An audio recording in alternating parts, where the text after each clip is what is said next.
അങ്ങനെ ഒരു ഇടവേളയ്ക്ക് ശേഷം, അതായത് ഒരു ടെസ്റ്റിന് ശേഷം അല്ലെങ്കിൽ ഒരു 3 ഇന്നിങ്സിന് ശേഷം ശുഭ്മാൻ ഗിൽ തൻ്റെ ഫോമിലേക്ക് തിരിച്ചു വന്നിരിക്കുകയാണ്. അതുകൊണ്ട് തന്നെ അദ്ദേഹം തകർക്കും എന്ന് വിശ്വസിച്ചുകൊണ്ടിരുന്ന ചില റെക്കോർഡുകൾ തകർക്കപ്പെടാനുള്ള സാധ്യത വീണ്ടും നാം വിട്ടിരിക്കുകയാണ് സുഹൃത്തുക്കളെ. ഇന്ത്യക്ക് വേണ്ടി ഒരു സീരീസിൽ ഏറ്റവും കൂടുതൽ റൺസ് നേടുന്ന പട്ടികയിൽ ഇപ്പം 2ാം സ്ഥാനത്ത് എത്തിയിരിക്കുകയാണ് അദ്ദേഹം. അതായത് 1ാം സ്ഥാനത്ത് സുനിൽ ഗവാസ്കറാണ് 774 റൺസ്, വെസ്റ്റ് ഇൻഡീസിനോട് 1971 നേടിയാണ്. 1971 വെസ്റ്റ് ഇൻഡീസിനോട് 774 റൺസ് നേടിയിട്ടുണ്ടെങ്കിൽ അത് 774 പറഞ്ഞാൽ പറ്റത്തില്ല. ഈ കാലഘട്ടത്തിലെ റൺ വെച്ചാൽ ഒരു 1400 കൂട്ടണം. കാരണം അമ്മാരി ബൗളേഴ്സായിരുന്നു, ആലോചിക്കുമ്പോൾ തന്നെ പേടി ആവുന്ന ബൗളേഴ്സായിരുന്നു. എന്തായാലും റണ്ണായിട്ട് നിൽക്കുകയാണല്ലോ. 2ാം സ്ഥാനത്ത് ഇപ്പോൾ നമ്മുടെ ശുഭ്മാൻ ഗിൽ എത്തിയിരിക്കുകയാണ്. 732 റൺസായി ഈ സീരീസിൽ.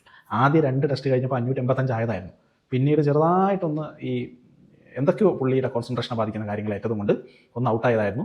ഇപ്പോൾ വീണ്ടും ശക്തമായി സെഞ്ചുറി അടിച്ച് തിരിച്ചു വന്നിരിക്കുകയാണ്. 3ാം സ്ഥാനത്ത് യശസ്വി ജയ്സ്വാളാണ്. ഇന്ത്യയിൽ കഴിഞ്ഞ പ്രാവശ്യം ടൂർ വന്നപ്പോൾ 722 റൺസാണ് അദ്ദേഹം അടിച്ചത്. 4ാം സ്ഥാനത്ത് വിരാട് കോഹ്ലിയുടെ പ്രൈം ടൈമിലാണ് 712 റൺസാണ് ഓസ്ട്രേലിയയ്ക്ക് പോയി അടിച്ചത്. അതൊരു സീരീസ് ആയിരുന്നു. അതൊക്കെ വിരാട് കോഹ്ലിയുടെ ഒരു കാലം. അപ്പം എന്ത് തന്നെയായാലും ഈ സുനിൽ ഗവാസ്കറിൻ്റെ 774 റൺസ് ശുഭ്മാൻ ഗിൽ തകർക്കണമെങ്കിൽ ഇനി വെറും 42 റൺസ് കൂടി മതി. ഒരു ടെസ്റ്റ് കൂടി ബാക്കിയുണ്ട്.